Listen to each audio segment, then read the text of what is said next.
श्यामू नाम का एक आदमी था जो कि एक बैंड बाजे के समूह में काम करता था। वो अपने साथियों के साथ ढोल और नगाड़े बजाया करता था। उसका काम बहुत अच्छा चल रहा था और उसका मालिक भी उसके काम से काफी खुश था। लेकिन उसकी किस्मत में तो कुछ और ही होना लिखा हुआ था। एक दिन जब वो देर रात को काम से वापस लौट रहा था तो उसे रास्ते में कुछ लुटेरे मिल गए। अरे ओ ढोल लगाने वाले, जरा यहीं ठहर जा, वरना तेरे लिए अच्छा नहीं होगा। अरे अरे, कौन हो तुम लोग और तुम लोग मुझे क्यों रोक रहे हो? मैंने क्या किया?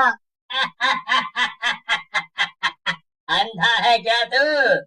तुझे दिखाई नहीं दे रहा क्या कि हम लुटेरे हैं? जो हमसे पूछ रहा है कौन है हम? अब चल, तेरे पास जो कुछ भी हो हमें जल्दी से दे दे। अरे, मेरे पास इस ढोल और नगाड़े के अलावा कुछ भी नहीं है, मुझे जाने दो। लगता है ये सीधे तरीके से नहीं मानेगा, इसे पकड़ो और मारना शुरू करो। तीनों लुटेरे श्यामू को पकड़ लेते हैं और उसकी पिटाई करने लगते हैं। लेकिन श्यामू के पास से बस कुछ चिल्लर पैसे ही मिलते हैं।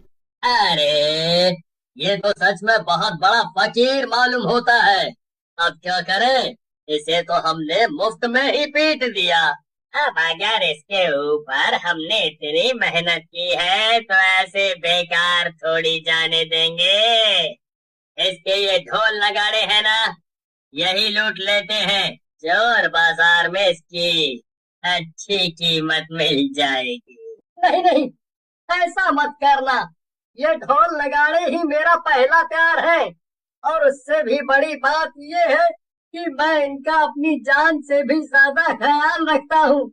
मेरा दुनिया में कोई भी नहीं है, इन्हें मुझसे मत छीनो, मैं इनके बिना मर जाऊंगा। तो तुम इनका अपनी जान से भी ज्यादा ख्याल रखते हो। अब क्या कर सकते हैं? हम लोग तो इन्हें छीन कर ले जा रहे हैं। अगर तुम इनके बिना जी ना पाओ तो अपनी जान दे देना, ठीक है? लेकिन श्यामू को गुस्सा आ जाता है और वो लुटेरों से अपना ढोल वापस छीनने की कोशिश करने लगता है। तभी उनके बीच में हाथापाई हो जाती है और एक लुटेरा श्यामू को चाकू मार देता है। चाकू लगने से श्यामू वहीं पर गिर जाता है। तीनों लुटेरे वहां से दुम दबाकर भाग खड़े होते हैं। वहीं दूसरी तरफ श्यामू मर जाता है और एक डरावने भूत में बदल जाता है। ये सब क्या हो गया? मैं तो एक भद्दे से भूत में बदल गया हूँ। अब क्या होगा? नहीं नहीं, कुछ भी हो जाए, मैं अपना ढोल नगाड़े बजाने का काम बंद नहीं कर सकता हूँ। ये मेरा पहला और अब तो आखिरी प्यार है। मुझे जिंदगी ने धोखा दे दिया है, लेकिन मैं अपने ढोल को धोखा कभी नहीं दूंगा। श्यामू के भूत ने ये तय कर लिया कि वो मरने के बाद भी ढोल बजाना नहीं छोड़ेगा। अगले दिन वो रोज की तरह सुबह सुबह अपना ढोल लेकर बाकी बैंड वालों के पास पहुंच गया। एक भूत को आते देखकर सभी लोग डरकर यहाँ से वहाँ भागने लगे। गुज्जू बैंड का मुखिया था। वो हिम्मत करके भूत के सामने आया और बोला, कौन हो तुम है? और यहाँ कहाँ बढ़े चले आ रहे हो? क्या मैं भूत बनने के बाद इतना बदल गया हूँ कि तुम मुझे पहचान नहीं रहे गुज्जू भाई? अरे ध्यान से देखो मुझे, मैंने तुम्हारे साथ 5 साल काम किया है, ऐसे कैसे तुम मुझे नहीं पहचान रहे हो? क्या? श्यामू, क्या ये वाकई में तुम हो? बिल्कुल ठीक पहचाना गुज्जू भाई तुमने, ये मैं ही हूँ, श्यामू, आप सभी का प्यारा ढोल नगाड़े बजाने वाला श्यामू। फिर भूत अपने साथ हुई पूरी कहानी गुज्जू और वहाँ खड़े सभी। अब क्या बताऊं, दुखी तो मैं भी बहुत ज्यादा हूँ, लेकिन खैर अब कर भी क्या सकते हैं।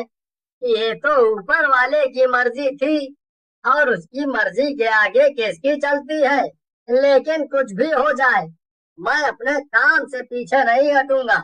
मैं अभी भी पूरी ईमानदारी से अपना ढोल नगाड़ा बजाता रहूंगा। भूत की बात सुनकर वहाँ खड़े सभी लोग दंग रह जाते हैं। क्या? ये तुम क्या कह रहे हो शामू? ये भला कैसे हो सकता है, हैं? तो तुम कैसे ढोल बजा सकते हो? अब तो तुम भूत बन गए हो ना। भूत ढोल नहीं बजा सकते क्या? अरे, मरने के पहले भी मैं ढोल बजाने में इतना माहिर था, और अभी भी तुम मुझे आजमा कर देख लो। बात कला की नहीं है शामू, बात यह है कि अगर एक भूत हमारे बैंड में ढोल बजाएगा तो लोग क्या कहेंगे? अरे, ऐसे तो लोग डर जाएंगे। तो तुम मुझे मना कर रहे हो? क्या तुम्हें अपनी जान प्यारी नहीं है? तुम्हारी मुझे मना करने की हिम्मत भी कैसे हुई? भूत की धमकी सुनकर वहाँ खड़े सभी लोग डर गए। मजबूरी में उन्हें भूत को भी अपने साथ ले जाने के लिए मानना ही पड़ा। गुज्जू ने बैंड के सभी लोगों को समझा दिया था कि उन्हें भूत के आसपास घेरा बनाकर रखना है ताकि उसे कोई देखने न पाए। बैंड के सभी लोग डरे हुए थे, लेकिन उनके पास और कोई रास्ता भी नहीं था। न चाहते हुए भी वो सब भूत को लेकर एक शादी में पहुँचे जहाँ पर उनके बैंड को बुलाया गया था। श्याम का भूत हमेशा की तरह जोर जोर से खूब जोश में आकर ढोल बजाने लगा। कुछ देर तक तो बाराती यहाँ वहाँ नाचते रहे और फिर वो सब बैंड वालों के बीचों बीच आकर नाचने लगे। आज मेरे यार की शादी है, आज मेरे यार की शादी है, लगता है जैसे सारे संसार की शादी है, आज मेरे यार की शादी है। अरे यार ढोल वाले, जरा दमदार ढोल बजाओ। बाराती की बात सुनकर भूत को गुस्सा आ जाता है। वो अपने ढोल बजाने की कला के बारे में कुछ भी उल्टा सीधा नहीं सुन सकता था। भूत को देखकर बाराती की आंखें खुली की खुली रह गईं और वो जोर जोर से चिल्लाने लगा। सभी लोगों ने नाचना बंद कर दिया और भूत को शादी में देखकर अफरा तफरी मच गई। फिर क्या था, सारे बारातियों ने मिलकर बैंड वालों पर हमला कर दिया और वो सब वहाँ से भाग खड़े हुए। मैंने तुमसे मना किया था शामू कि बस चुपचाप ढोल बजाते रहना, लेकिन तुमने मेरी एक नहीं मानी। तुम्हें क्या जरूरत थी उस बाराती से भिड़ने की? अरे ये क्या, सुबह सुबह इतने सारे लोग भला यहाँ क्यों आए हैं? तो तुम ही गुज्जू हो? जी जी, मैं ही गुज्जू हूँ। कहिए क्या काम है आपको? तो वो तुम्हारा ही बैंड है ना, जिसमें एक भूत ढोल बजाता है? जी हाँ, मेरा ही बैंड है, लेकिन आप तो पहले मेरी बात तो सुन लीजिए ना। मैं बहुत मजबूर था। मैं उस भूत को जानबूझ के अपने साथ लेकर नहीं आया था। हम तो इसलिए आए हैं कि तुमसे बुकिंग ले सके। क्या बुकिंग? और क्या? अरे, सारे शहर के लोग बड़े हैरान हैं कि तुम्हारे बैंड में एक भूत ढोल बजाता है। सभी लोग चाहते हैं कि तुम ही उनकी शादियों में आकर बैंड बाजा बजाओ। उस आदमी की बात सुनकर गुज्जू हैरान हो जाता है। गुज्जू ये सब सुनकर बहुत खुश हो जाता है। उसकी सारी चिंताएं मानो एक पल में ही दूर हो गई। वो खुशी खुशी लोगों से बुकिंग करने लगता है और साथ में सबसे एडवांस भी लेता है। आज उसे महीने भर का फायदा एक दिन में हो गया था। ये तो कमाल ही हो गया। और वैसे ये तो होना ही था, मैं इतना अच्छा ढोल जो बजाता हूँ। बिल्कुल बिल्कुल शामू, और अब तो तुम्हें बहुत ढोल बजाना है। हम पूरे महीने के लिए बुक हो गए हैं। हाँ, क्यों नहीं, मैं तो एकदम तैयार हूँ। मैं तो बिना थके लगातार कई महीनों और सालों तक भी ढोल बजा सकता हूँ।